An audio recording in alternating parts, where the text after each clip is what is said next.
अस्सलाम वालेकुम दोस्तों, welcome to my YouTube channel. आज हम आप लोगों को बताएंगे इंपोर्ट पेमेंट मेथड डीए के हवाले से। इंपोर्ट पेमेंट मेथड डीए, इसको यूज़ांस भी कहा जाता है, ये कैसे होता है और इसका रिस्क फैक्टर क्या है और इंपोर्टर इसकी एक्सेप्टेंस कैसे देता है। दोस्तों, नॉर्मल ट्रेड बिजनेस में क्या होता है कि एक्सपोर्टर एक्सपोर्टर शिपमेंट कर देता है और डॉक्यूमेंट्स को इंपोर्टर के बैंक को भेज देता है।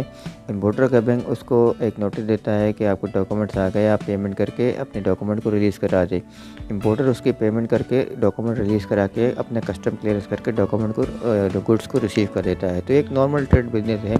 लेकिन इसके बरक्स अगर डीए की बात करें तो इसमें क्या होता है कि मेथड सेम पूरा प्रोसेस इंपोर्ट डीपी की तरह होता है, लेकिन यहाँ इशू ये आ जाता है कि इंपोर्टर को गुड्स क्रेडिट पे चाहिए होता है यानी उसको रॉ मटेरियल कुछ दिनों के लिए उधार पे चाहिए होता है। वो एक्सपोर्टर को रिक्वेस्ट करता है।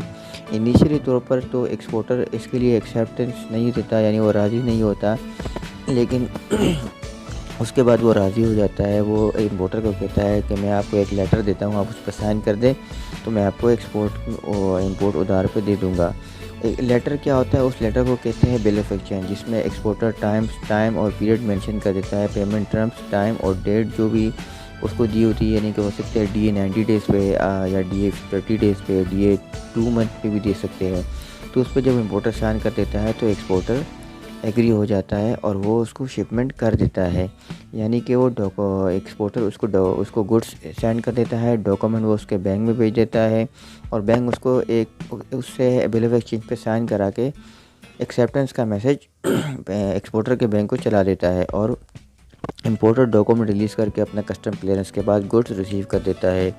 अच्छा, ये टेन्योर कितना हो सकता है डीए में, ये डिपेंड करता है एक्सपोर्टर और इंपोर्टर के सेल एग्रीमेंट के ऊपर कि एक्सपोर्टर ने कितने दिनों का क्रेडिट इंपोर्टर को दिया है।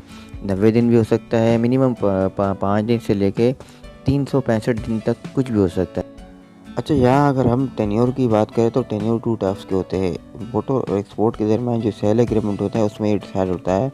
एक टेन्योर तो ये होता है कि DA 90 days from BL date, यानी कि जिस दिन वो शिपमेंट करता है एक्सपोर्टर इंपोर्टर को, उस दिन से दिन काउंट किए जाते हैं।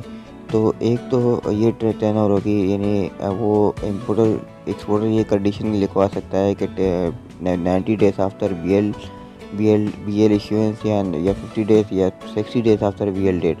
और दूसरा जो टेन्योर होता है वो होता है आफ्टर साइट, यानी कि जिसमें ये होता है कि शिपमेंट तो एक्सपोर्टर रिलीज़ कर देता है, डॉक्यूमेंट उसके बैंक भेजता है। जिस दिन वो इंपोर्टर बैंक को एक्सेप्टेंस देता है, यानी जिस दिन वो डॉक्यूमेंट को एक्सेप्ट कर देता है और बिल ऑफ एक्सचेंज साइन कर देता है, उस दिन से काउंटिंग शुरू हो जाती है। यानी इसको कहा जाता है DA 20 days after site, DA 60 days after site.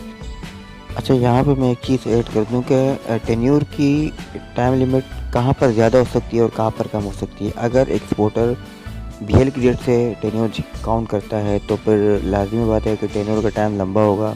BL की डेट से अमूमन देखा गया है कि कम से कम 60 दिन एक्सपोर्टर लिखवाता है, नहीं BL 60 days after BL date लिखा जाता है या 80 डेज़ या 90 डेज़ लिखा जाता है। लेकिन अगर एक्सेप्टेंस आफ्टर साइट की बात करें, यानी कि डीए आफ्टर साइट की बात करें, तो 10 से लेकर 30 दिन के दरमियान होता है। वैसे तो उनके सेल एग्रीमेंट के माबैन उनका एक दूसरे का जो रिलेशन होता है उस पर डिपेंड करता है, लेकिन यहाँ शिपमेंट को पहुँचने में तकरीबन 1.5 महीना लग जाता है, महीना लग जाता है। उसके बाद वो एक्सेप्टेंस के बाद वो अगर एक्सेप्टेंस देता है तो 10 दिन या 15 दिन तक हो सकता है, या इससे ज़्यादा भी हो सकता है।